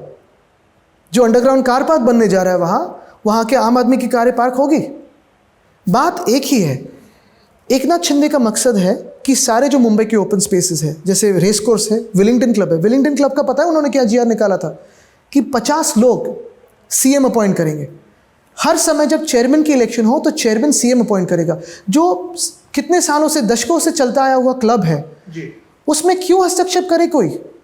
चल रहा है, मेंबर क्लब है, चल रहा है, ठीक चल रहा है, ग्रीन स्पेस उन्होंने मेंटेन की है, अभी तक जो ग्रीनरी है वो मेंटेन की है। सेम रेस कोर्स है, रेस कोर्स में अगर आप देखें तो आज भी इन्होंने ये जो गंदा निर्णय लिया है बाइफर्केशन का, उसके पहले भी हजारों मुंबईकर ना सिर्फ वर्ली से लेकिन तारदेव से हो, हाजी अली से हो, बहुत सारे जो आसपास के लोग हैं वो चलने आते हैं, दौड़ने आते हैं, मॉर्निंग योगा के लिए आते हैं, एक्सरसाइज के लिए आते हैं, लाफ्टर क्लब है, ब्लाइंड क्लब है, पेट्स क्लब है, डॉग्स क्लब है, सारे क्लब्स हैं वहाँ। तो फिर कौन रोक रहा है किसी को? मेरा विरोध सिर्फ एक ही बात को है, जब आप किसी भी बड़े प्लॉट का, जैसे ये 226 एकड़ का प्लॉट है, ओपन स्पेस है, उसको बाइफरकेट करते हो, तब आप इंक्रोचमेंट को एक तो जगह दे रहे हो, दूसरी चीज़ आप वहाँ एक काफ़ी सारे हटमेंट्स हैं क्योंकि वहाँ की जो काम करने वाले लोग हैं वो वहाँ रहते हैं। इन्होंने कहा है वहाँ हम एसआरए बनाएंगे। क्यों करना चाहते हो बिल्डिंग्स? वहाँ घर है, उनको पक्के घर दे दो, लेकिन जो बिल्डिंगें आएगी क्या वो आम आदमी के लिए होगी? कह रहे हैं गरीबों को कब तक गरीब रहने दें, उनका तो उद्धार यही किया तो जाना हम कह जरूरी रहे हैं, है। यही तो हम कह रहे हैं, यही तो हम मुझे कह रहे समझ हैं। में नहीं आ रहा, आप दोनों लोग इतना विकास करना चाहते हैं वर्ली का। वो शायद उनकी गलत फहमी है, उनके नेता को उन्होंने अभी तक जाना नहीं है। बहुत दिनों के बाद उन्होंने पार्टी दूसरी तय कर ली है, पिछले 2 साल बहुत तय कर रहे थे, यहाँ जाऊँ वहाँ जाऊँ, लेकिन ये अब जो आपने नेता एंट्री कराई नहीं तो वहां चले गए।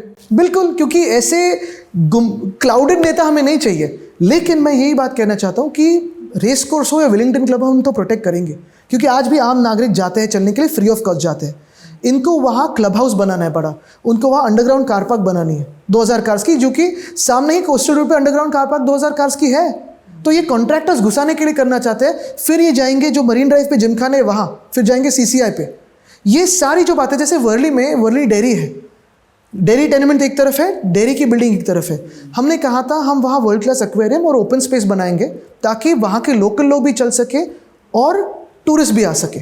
इन्होंने क्या किया है, अभी इनको मोनेटाइज करना है ज़मीन को। क्यों मोनेटाइज करना है हर ज़मीन को? एक सवाल बार बार पूछा जा रहा है आदित्य ठाकरे जी कि यदि आपका गठबंधन महाविकास अघाड़ी सत्ता में आता है तो मुख्यमंत्री कौन होगा? उद्धव ठाकरे जी मुख्यमंत्री रहे तो फिर दोबारा से उनके नाम का ऐलान क्यों नहीं हुआ?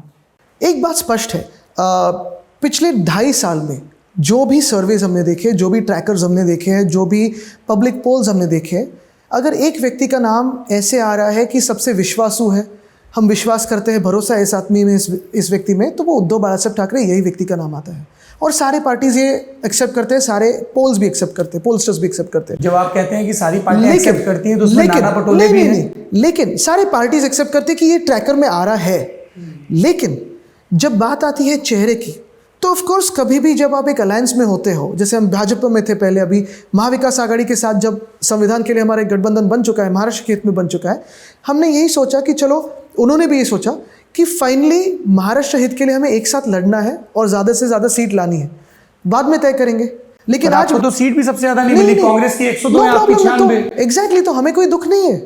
और यही जो मैं कहना चाहता हूँ ना, ये जो भाजपा आरोप करती है कि हमने इसके लिए छोड़ा, उसके लिए छोड़ा, ये बात साफ कर देती है कि हम सेल्फिश नहीं है। हम दोस्तों की दोस्ती निभाते दोस्तों से। इनफैक्ट लोकसभा में भी जब कांग्रेस का परफॉर्मेंस हमसे बेहतर हुआ, हम बहुत ही खुश थे। हम किसी के दुख में सुख नहीं मानते, हर एक के सुख में सुख मानते हैं। इस बात को लेकर चर्चा हुई थी कि मुख्यमंत्री का चेहरा घोषित किया जाए या नहीं? देखिए, अंतर्गत जो भी विषय होता है उस पर चर्चा तो सब लोग करते हैं, लेकिन अगर कोई मतभिन्नता हो तो फिर सब कहते हैं कि चलो। ऐसी मतभिन्नता की कांग्रेस के मुखिया नाना पटोले के लिए कहा गया कि भाई ये ना आए सीट शेयरिंग की बातचीत में, ये बड़े उग्र हो जाते हैं। नहीं, ये तो आपको पता है, संजय राउत जी और नाना जी दोनों ओपनली भी फिर साथ में आके दोनों ने बात की है। तो जब भी 3 पार्टी साथ में आते हैं, फिर और दोस्त भी होते हैं उसमें, तो नोकझोंक तो थोड़ी होती है, खींचातानी भी होती है, और होनी भी चाहिए। धारावी प्रोजेक्ट, आप इस पे बात करना चाह रहे थे, बताइए क्या धारावी है, रिजर्वेशंस कोलीवाड़ा हैं? है। शिंदे फडणवीस सरकार का कहना है बाकायदा ग्लोबल टेंडर रिलीज किए गए, 3 प्लेयर आए, जिसमें अडानी ग्रुप ने 5200 करोड़ से ज़्यादा का दांव लगाया। दूसरे नंबर पर डीएलएफ था, जिन्होंने 2025 करोड़ का दांव लगाया। तीसरा नमन ग्रुप था, जिनकी बोली योग्य नहीं पाई गई। और इस आधार पर धारावी के रीडेवलपमेंट का काम, जो कि 2005 से जिस पर बातचीत चल रही थी, और तब भी एक अनुमान लगाया गया था कि 5600 करोड़ के लगभग खर्चा आएगा, ये आगे बढ़ रहा है। शिवसेना उद्धव बाला साहब ठाकरे की इस पर क्या आपत्ति है? हमारी आपत्ति साफ है कि हमारे मुंबई को मत लूटो। धारावी का टेंडर हमारे समय में भी बन रहा था, हम भी चाहते हैं कि धारावी का विकास हो, पुनर्विकास हो। लगभग धारावी अगर आप देखें तो 300 एकड़ में हटमेंट्स है और माइक्रो इंडस्ट्रीज़ भी है। ये माइक्रो इंडस्ट्रीज़ काफ़ी महत्वपूर्ण है, क्योंकि वहाँ लाइवलीहुड इस माइक्रो इंडस्ट्रीज़ पे भी डिपेंड करता है। उसी के साथ वहाँ कोलीवाड़ा भी है। अभी ये 300 एकड़ का जो प्लॉट है हटमेंट्स और माइक्रो इंडस्ट्रीज़ का, अगर इसे रीसेटल करना हो, इसका विकास करना हो, तो ऑफकोर्स आपको कहीं ना कहीं ज़्यादा जगह चाहिए, वहाँ आप एक तो प्रोजेक्ट ट्रांजिट कैंप बना सकते हो या बिल्डिंग्स बना सकते हो जिसमें की टू की शिफ्टिंग हो सकता है। इसलिए हम रुके थे रेलवे की लैंड मिलने तक और जो टाटा पावर रिसीविंग स्टेशन है उसकी लैंड मिलने तक, दोनों मिल गए। अभी वो प्लॉट जो बन चुका है वो 540 एकड़ का बन चुका है। 540 एकड़ के प्लॉट के मिलने के बाद अगर हमारी सरकार भी होती, हम टेंडर जाहिर करते और जो जारी टेंडर करते उसमें शायद अदानी जी जीत जाते, कोई और भी जीत जाता, कोई दो राय नहीं इसमें, और जीतना भी चाहिए जो भी कर सके। लेकिन इस टेंडर में जो प्रॉब्लम है वो ये है कि स्टेयरकेस प्रीमियम एग्जाम कर दिया है, ओपन स्पेस प्रीमियम एग्जाम कर दिया है। जो प्रीमियम बीएमसी को आना चाहिए as land owner, 70% land owner is BMC, 5,000 crore का प्रीमियम है, वो जाएगा धारावी प्रोजेक्ट रीडेवलपमेंट को यानी डीआरपीएल को। वो जो अदानी जी है जिसमें लीड पार्टनर, यानी आप सोचिए अगर मैं प्रीमियम बन रहा हूँ, मैं चेक पे टू सेल्फ करके खुद को ही ले रहा हूँ, जो जाना चाहिए बीएमसी को। इसके आगे जाके सबसे डरावनी बात यह है, बहुत सारी डरावनी बातें उस टेंडर में हैं, लेकिन सबसे डरावनी बात यह है कि अगर आपको इस मुंबई में कहीं भी टीडीआर यानी ट्रांसफरेबल डेवलपमेंट राइट, बिल्डिंग अगर आपको आपकी इमारत ज़्यादा करनी हो, एफएसआई जो आपका है उससे भी ज़्यादा करनी हो, ऊंची करनी हो, तो टीडीआर खरीदना पड़ता है। जिसके पास टीडीआर होता है, कोई बिल्डर हो, कोई कॉर्पोरेट हो, टीडीआर खरीद के रहते हैं। पहले 50% टीडीआर अदानी जी से ही खरीदना पड़ेगा। ये सख्ती क्यों है? वो कब से हमारे शहर के मालिक बन चुके हैं। तो आपकी आपत्ति उन शर्तों पर है? इन शर्तों पे है। आगे जाके उन्होंने इस टेंडर में ऐसा लिखा है कि अगर अदानी जी है, वो अदानी ग्रुप कोई परवानगी के लिए, कोई परमिशन के लिए बीएमसी को लिखे, एमएमआरडी को लिखे, एसआरए को लिखे, यूडी को लिखे या सीएम को भी लिखे और 15 दिन में रिप्लाई नहीं आए तो इट्स डीम्ड पास्ट। अगर सरकार ना कहे लेकिन अदानी जी को लगे नहीं ये मुझे चाहिए, इट्स डीम्ड पास। तो ये बातें यानी हमने ओनरशिप मुंबई की उनको दे दी। अच्छा, ये सब करके आज धारावी में अगर आप देखें तो लगभग 4 से लेके 4.25 लाख की पॉपुलेशन है। बहुत सारे फैमिलीज रहते हैं, बहुत सारे माइग्रेंट फैमिलीज रहते हैं, बहुत सारी इंडस्ट्रीज है। इसमें से 1.5 से 2 लाख फैमिलीज को ये इनएलिजिबल करने वाले हैं। तो ये जाएंगे कहाँ? तो इनके लिए अभी अदानी जी ने और सोचा है कि ये 540 एकड़ अलग, मुंबई में और 540 एकड़ ले रहे हैं। कुर्ला में 21 एकड़ का प्लॉट का कहना यह है कि जो लोग पात्र नहीं पाए गए तो अगर पात्र नहीं है, उनको एडजस्ट करने पात्र नहीं है तो आप फिर क्यों बना रहे हो धारावी को? अच्छा, पात्र नहीं है ना, तो आपने क्यों ये किया है कि हमारे अगर फिर आप 20 और बना रहे हो, ये अपात्र लोगों के लिए बना रहे हैं। मड आइलैंड में 140 एकर्स लिया है, कांजूर, विक्रोली और भांडुप में 255 एकर्स लिया है, 21 एकर्स कुर्ला में लिया है, हमारे सारे जो ऑक्ट्रॉय पोस्ट है वो लिए हैं, वो 540 एकड़ यानी 540 plus 540 acres 1080 acres free of cost. जो अपात्र है वो तो बनेंगे ही अपात्र, लेकिन धारावी का जो डेंसिफिकेशन है, अगर आप 4 का एफएसआई ले तो 4 लाख से धारावी में इजीली 16 लाख तक लोग बस जाएंगे। और 16 लाख लोग उस छोटे से धारावी में अगर बस जाएंगे 300 एकड़ में, तो रास्ते कौन प्रोवाइड करेगा, इलेक्ट्रिसिटी कौन प्रोवाइड करेगा, वाटर कौन प्रोवाइड करेगा? तो बीएमसी है। लेकिन आप उनका प्रीमियम देने को तैयार। बीएमसी में चुनाव नहीं हो रहे हैं। बीएमसी में चुनाव नहीं हो रहे हैं। आशीष सेलार कह रहे हैं आपकी वजह से नहीं हो रहे हैं। सुनिए, बीएमसी में चुनाव नहीं हो रहे हैं, बीएमसी का रेवेन्यू आप खा जा रहे हो, बीएमसी की आपको परमिशन की जरूरत नहीं लगती है, तो फिर 1080 एकर्स के मालिक आप फ्री ऑफ कॉस्ट बन सकते हो। क्यों नहीं हो रहे बीएमसी में क्या ये चुनाव? आपको मुमकिन लगता है? क्या ये मुनासिब लगता है? क्या ये सही लगता है आपको? नहीं हो सकते ये बात। ये देखो, मेरे शहर को मत लूटो। और बीएमसी के चुनाव की जो बात है, हम तो 2 साल से कह रहे हैं बीएमसी क्या, विधानसभा की भी चुनाव लगाओ, लेकिन बीएमसी के चुनाव नहीं कर रहे। ठाणा जो उनका खुद का गढ़ समझते हैं वहां नहीं कर रहे। नागपुर जो वो आपके ऊपर ठीकरा फोड़ रहे हैं कि आपने लिटिगेशन कर रखा है रिजर्वेशन। सरकार में कौन है? सरकार में कौन है? और लिटिगेशन की बात है ना, तो कहिए लॉयर्स को अपील होने के लिए। आपके लॉयर्स, अगर सरकार के लॉयर्स अपीयर नहीं हो रहे हैं तो हम क्या करें? डेट पे डेट मांगते जा रहे हैं, तारीख पे तारीख मांगते जा रहे हैं। लेकिन जो भी निर्णय हो, जो भी फैसला हो, कर दीजिए और लगाइए चुनाव, ऐलान कर दीजिए। हम तो 2 साल से कह रहे हैं, लेकिन उनको चुनाव नहीं करवाने थे, क्योंकि अगर ये बात प्रीमियम माफ करने की बीएमसी में जाती और वहां स्थानिक लोक प्रतिनिधि होते तो ये बात लोगों के सामने आती। इन्होंने क्या किया, एकनाथ शिंदे ने क्या किया, पिछले 10 या 12 कैबिनेट में हर एक निर्णय में 2 या 3 ऐसे निर्णय लिए, जैसे टोल माफी, आप 50 रुपए नहीं भरोगे टोल पे, ठीक है नहीं भरोगे, लेकिन अदानी जी 5,000 करोड़ रुपए नहीं भरेंगे। ये छुपाए उन्होंने निर्णय। ये बात है, वो गलत करे। और यही हम कह रहे हैं अदानी जी को भी कि देखिए, आप दुनिया के सबसे अमीर बनिए, हमें कोई आपत्ति नहीं है, इस शहर में विकास कीजिए, कोई आपत्ति नहीं है, लैंडलॉर्ड बनिए, कोई आपत्ति नहीं है, लेकिन मुंबई के जो अधिकार है वो मुंबई करों के ही हाथों में रहने चाहिए और जो इलेक्टेड रिप्रेजेंटेटिव्स हैं उनके ही हाथों में रहने आप चाहिए। मुंबई जो के- टैक्सेस है वो दीजिए। आप मुंबई के अधिकारों की बात कर रहे हैं, आपके विपक्षी कह रहे हैं बीएमसी में रहते हुए आप लोगों ने खिचड़ी घोटाला कर दिया।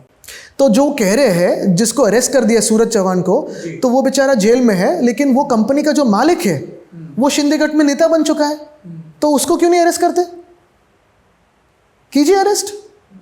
सूरज चौहान को आप जो कर्मचारी था उस कंपनी में, अगर कोई घोटाला हुआ है तो उसको अरेस्ट किया है ना, तो फिर वो जो ओनर है उसको नहीं अरेस्ट कर पाते आप? उन्होंने संजय राउत के करीबी सारे के सारे जो ये बातें थी उस पर साइन किसकी होती थी? एकनाथ शिंदे की होती थी।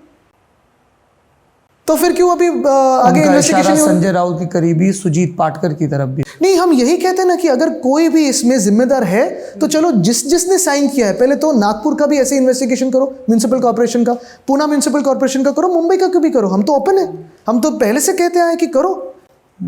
एक तो पहली बात यह है कि आपने देखा होगा कोविड मैनेजमेंट में जो हमारी बदनामी करना चाहते हैं वो इसी वजह से करना चाहते हैं कि जैसे गंगा में लाशें बह रही थी वैसे महाराष्ट्र में नहीं बही, जैसे सूरत में एम्बुलेंस नहीं मिल रही थी वैसे महाराष्ट्र में नहीं हुई। महाराष्ट्र की प्रशंसा WHO ने भी की है, धारावी मॉडल की है। तो यही प्रशंसा को तोड़ने के लिए देवेंद्र फडणवीस कह रहे हैं कि आपने कोविड मैनेजमेंट के नाम पे 12,500 रुपए का घोटाला किया है। 12,500 रुपए का? जी सॉरी, 12,500 करोड़ रुपए का। तो मैं यही कहता हूं ना, यानी उनको कोई भी फिगर वो लगाए, सरकार किसके हाथ में है? केंद्र सरकार किसके हाथ में है? ये सिर्फ आरोप प्रत्यारोप करने से सिवाय सारे म्युनिसिपल कॉर्पोरेशंस के ऑडिट कीजिए और जिसने साइन किए है उसको इन्वेस्टिगेशन में बुलाओ एकनाथ शिंदे को। ये मराठा आरक्षण को लेके क्या रुख है आपका? देखिए, हमारा रुख यही है कि आज देश में हो या फिर हमारे राज्य में हो, बहुत सारे ऐसे जातियाँ हैं जिनको लगता है कि अभी तक उनको पीछे खींचा गया है, गरीबी है और उनको लगता है कि कुछ ना कुछ उनके हक में आए, न्याय मिले। मैं सहमत हूँ। आज भी हमने कहा है कि हम कास्ट बेस्ड सेंसस करेंगे। जो 50% की सीलिंग है वो पार्लियामेंट हटा दे, हमारी सरकार आने के बाद हम हटा देंगे। लेकिन मैं थोड़ा उससे आगे जाता हूँ क्योंकि मैं थोड़ा लार्जर पिक्चर देखना चाहता हूँ, सिर्फ आरक्षण नहीं, उसके आगे जाना चाहता हूँ। चलो पल भर के लिए मान लीजिए कि आज आरक्षण मिल गया। हम किसके लिए आरक्षण मांग रहे हैं? जॉब्स के लिए मांग रहे हैं। महाराष्ट्र में जॉब्स कहाँ हैं? सारे के सारे जॉब्स भाजपा तो लेके जा रही गुजरात में। तो फिर हमें आज जो लड़ा रहे हैं, भाजपा जिस राज्य में जीती हुई, आप 2013 से देखिए, फिर वो हरियाणा हो, गुजरात हो, राजस्थान हो, महाराष्ट्र हो, एक जाति को अलग किया है, दूसरे जाति से लड़ाया है, फिर तीसरी जाति को लाया, उसमें लड़ाया है, फिर कहते हैं हिंदू मुस्लिम का कोई झगड़ा है और फिर कारपेट बॉम्बिंग करते हैं। एक तो हिंदुस्तान पाकिस्तान या कहीं से बांग्लादेशी आ रहे हैं, रोहिंग्या आ रहे हैं। यही उनका कैंपेन है, यही उनका शुरू होता है, यही उनका समाप्त होता है। डेप्थ का है कैंपेन में। आज उन्होंने 2014 से 2024 तक 10 साल बहुमत की सरकार की थी उनकी, राज किया है। एक काम मुझे बताइए जो महाराष्ट्र में उन्होंने सही किया है या पिछले 2.5 साल में उन्होंने सही किया। मनोज जरांगे पाटिल की सभी मांगों से आप सहमत हैं? मुझे लगता है, देखिए, इस पे जाहिर सी बात हो सकती है और ये बातें हमने भी की है, उनके जाके भी मिले, लेकिन उन पे जो लाठीचार्ज हुआ वो गलत था। लाठीचार्ज हुआ था। क्या कह के कन्विंस किया आपने उन लोगों को कि अपने कैंडिडेट वापस ले लो? हमने नहीं किया। उन्होंने, मनोज जरांगे पाटिल साहब ने ही देखा कि क्या स्थिति है राज्य में, कैसे मराठा हो, बैकरूम कोई ऑपरेशंस दूसरे कुछ तो होते हैं। हम बैकरूम में हम कर ही नहीं सकते, हम राजनेता है ही नहीं। इसलिए तो जो भाग के गए वो भाग के गए ना, हमें राजनीति आती ही नहीं है। लेकिन मैं ये मानता हूं कि मराठा समाज को आरक्षण की जरूरत है। किसी का आरक्षण लिए बिना वही तरीका कि सबको कुंडी जाति में गिन लिया जाए। हम यही कहते हैं कि ये सीलिंग बढ़ाना पड़ेगा। सबके जो हक है वो आबादी रख के, सबके जो हक है उसको प्रोटेक्टेड रख के, उसका रक्षण करके हमें सबको न्याय देना पड़ेगा। क्योंकि आप अगर देखें तो मराठवाड़ा में भी हो या कहीं पे भी हो, स्थिति किसी की भी अच्छी नहीं है। आज किसान कितने आत्महत्या कर रहे हैं, आज युवा बेहाल घूम रहे हैं, बेरोजगार है। अगर आप देखें तो हर एक को लगता है कि यार मुझसे नाइंसाफी हुई, और ये सही बात। पूछेंगे कि जब उद्धव ठाकरे मुख्यमंत्री थे तब कितने रोजगार दे दिए हमने रोजगार निर्मित के लिए काम किया। आज जिस हॉल में बैठे हम, उसी हॉल से लॉकडाउन 1 में हमने मैग्नेटिक महाराष्ट्र का पहला प्रोग्राम लिया था ऑनलाइन। हमारे कार्यकाल में लगभग 6 लाख करोड़ की निवेश हमने महाराष्ट्र में हमने लाई, MOU साइन करवाए। MOUs जो साइन किए हैं उसका वाइट पेपर एक न्यूज़पेपर ने न्यूट्रली किया था, क्योंकि आज के जो उद्योग मंत्री हैं उन्होंने कहा था ये आदित्य झूठ बोल रहा है, जो हमारी सरकार में थे, लेकिन उन्होंने आरोप किया था कि आदित्य झूठ बोल रहा है। मैंने कहा ठीक है, झूठ बोल रहा हूँ। लेकिन न्यूज़पेपर ने जब एनालिसिस की तो 95% जो MOUs हैं वो सही निकले, खरे निकले, उसका कन्वर्जन हो रहा है on ground in terms of construction of those plants. मुझे एक प्लांट ऐसे चाहिए जो इन्होंने 2.5 साल में लाया हो। उनका ये दावा है कि उनके नेतृत्व में महाराष्ट्र निवेश आकर्षित करने के मामले में फिर से नंबर 1 उनका जो हो दावा गया। है निवेश एक बात हुई, लेकिन निवेश के आगे जॉब क्रिएशन क्या है? निवेश एक आपके भी कंपनी में आ सकता है, आपकी वैल्यूएशन बढ़ जाती है। आपने कितने जॉब्स बढ़ाए महाराष्ट्र में? निवेश और जॉब क्रिएशन में एक बहुत फाइन लाइन है, वो दिखानी जरूरी है। अंतिम सवाल इस लंबी बातचीत का, हम जिस कमरे में बैठे हैं बाईं तरफ एक बड़ी सी कुर्सी, बड़ा सा तख्त है, दोनों तरफ शेर बने हैं, भगवा कपड़ा और रुद्राक्ष की माला। आपके दादाजी बैठा करते थे यहाँ? जी। जी। क्या है आपकी उनसे जुड़ी शुरुआती राजनीतिक स्मृतियाँ? एक तो है कि हमेशा पूरी ज़िंदगी में वो दादाजी करके ही पेश आए, और मुझसे यानी हमारा एक यादें तो काफ़ी है, यानी बहुत सारी यादें तो ऐसी राजनीतिक भी है, क्योंकि मैं लगभग 6 साल तक घर में सबसे छोटा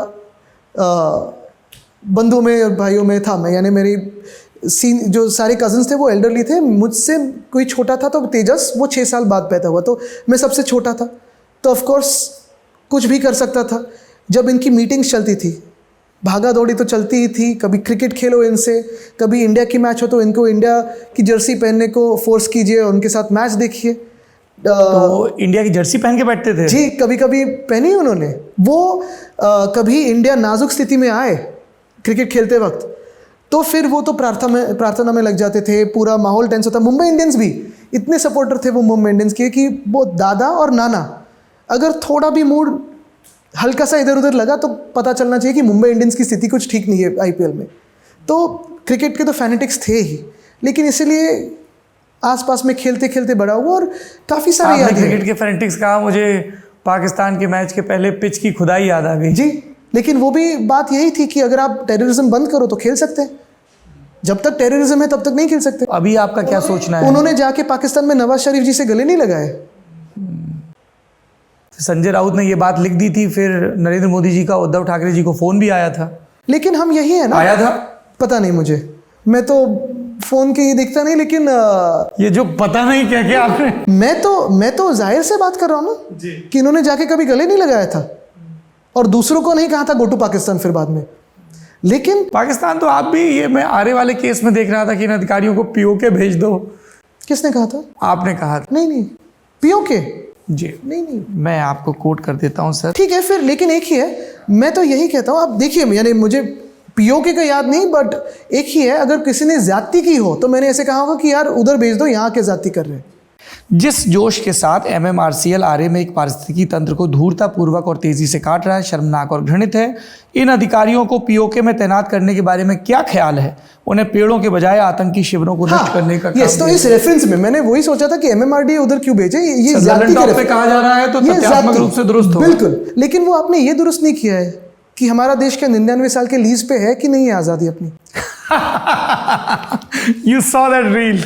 अरे भाई, भाजपा के साथ थे तो वो क्या किस में बिलीव करते वो तो जानना जरूरी होता है। वो उनकी जिला स्तर की एक नेता का बड़ा दिलचस्प दावा था।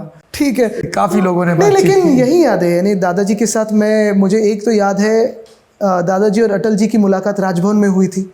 तब उनके साथ मैं लगभग 3rd या 4th स्टैंडर्ड में था और मैं ही उनके रूम में था, बाकी कोई दूसरा नहीं था।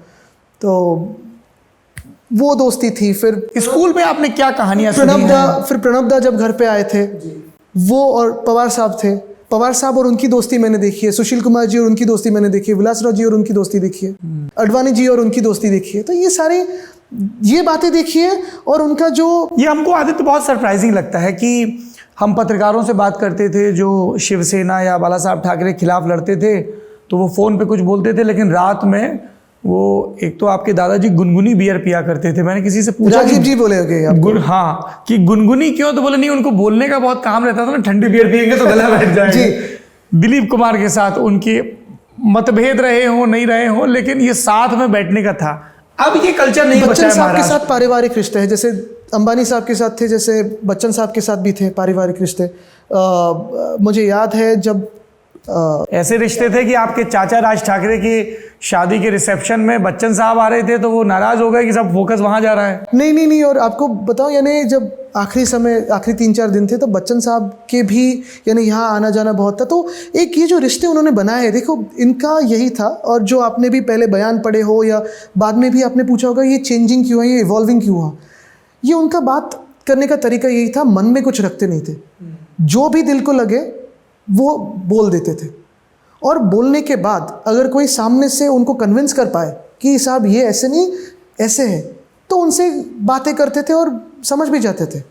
तो उनका दिल का नाता बहुत स्पष्ट था। सरकार चलाते थे, आप लोगों को नहीं, आप देखिए, सत्ता हाथ में लेने की जरूरत क्यों पड़ गई? आप देखिए उनकी जो दोस्ती थी, राजनीतिक शायद मतलब भिन्नता भी होती, लेकिन दोस्ती थी, किसी को पर्सनली अटैक नहीं किया था कभी उन्होंने। और रिमोट कंट्रोल की अगर आप बात करें तो उनके जैसा मुझे नहीं लगता कोई हो सकता है। हम कोशिश भी नहीं करते। कई लोग मिमिक्री करने की कोशिश करते हैं, उनके जैसे कपड़े पहनने की कोशिश करते हैं। हमें पता है कि उनकी जो लड़ने का स्पिरिट है वो हम में है, उनकी जो साफ बात करने की तरीका है, सोचने का तरीका है वो हम में है, लेकिन हम उनकी कॉपी नहीं कर सकते, ना उनके एक इंच भी क्लोज जा सकते, क्योंकि वो थे, वो भगवान जैसे है हमारे लिए, वो भगवान ही है। घर में इस बात की कोई हिचक थी जब आप पहली बार चुनाव लड़ रहे थे, क्योंकि हेडलाइन बन रही थी तो? नहीं, मुझे लड़ना था, ऑफ कोर्स। यही बात थी कि लड़ना मुझे इसीलिए था क्योंकि मेरी जो आदत रही है पहले से, यानी पिछले 10 सालों से, जब भी मैं बीएमसी में भी एक्टिव था, एएमसी के साथ हो, म्यूनसिपल कमिश्नर के साथ हो, हमारी मेयर साहिबा जो थी उनके साथ हो, मैं रात को चले जाता था रोड के इंस्पेक्शन के लिए, किसी काम के इंस्पेक्शन के लिए। और ये फर्स्ट हैंड जानना मुझे बहुत इंटरेस्टिंग लगता है और सेवा करना मुझे इंटरेस्टिंग लगता है, तो वो स्टाइल वो हो गई। और फिर लोगों ने ये भी कहा कि आदित्य ठाकरे और उनकी कोटरी, जिसमें उनके कज़िन वरुण सरदेसाई भी शामिल हैं, उन्होंने एक अलग प्रेशर ग्रुप बना लिया और इसके चलते कद्दावर नेता एक एक करके जाने लगे। दे वर फीलिंग इंडेंजर्ड। अरे इतनी कोटरी अगर स्ट्रांग होती तो हम केंद्र सरकार को ही गिरा देते ना। ये जो बहुमत की जो हुकुमशाही थी, जो संविधान के खिलाफ है। लेकिन देखिए ये सारी जो बातें संविधान के खिलाफ 2019 के बाद हुई या पहले नहीं, भी थी? आपको बता तो मैं, ये 2024 के चुनाव के पहले मुझे एक बड़े बीजेपी के नेता ने, अभी पूर्व एमपी है, अभी एमपी नहीं है, इस बार चुनाव नहीं लड़े, उन्होंने मुझसे कहा था कि आदित्य ये संविधान बदलना चाहते हैं। और ये बात जो है सिर्फ इन्होंने नहीं, 4 या 5 उनके उम्मीदवारों ने जी स्टेज से, मंच से कही है कि 400 पार दीजिए, संविधान बदलना है। और संविधान बदलने की बात उन्होंने जो शुरू की वो महाराष्ट्र से शुरू की। जो महाराष्ट्र में उन्होंने एक असंवैधानिक सरकार बनाई है, वो तो संविधान को बाजू में ही रखी है। कभी कोई भविष्य में संभावना कि शिवसेना और भाजपा फिर से एक हो जाएं? नहीं, उनसे पूछे कि वो नकली संतान से बात कर सकेंगे क्या? वो भटकती आत्मा पवार साहब को जो उन्होंने कहा है, या मेरे पिताजी को नकली संतान कहा है, उनसे बात कर सकेंगे?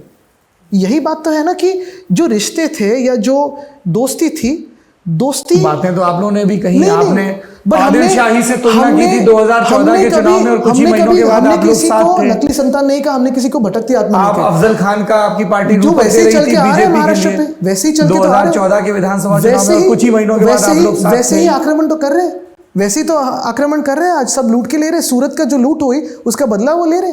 लेकिन हम जो भाजपा अभी की है, ये देखो भाजपा की आवाज आ रही है, शायद उनका किसी को, जो भाजपा अभी की है, जो घर जलाती है, जो आप क्या खाते हो उस पर इंसान को जला सकते हैं, ऐसी भाजपा के साथ हम नहीं जा सकते।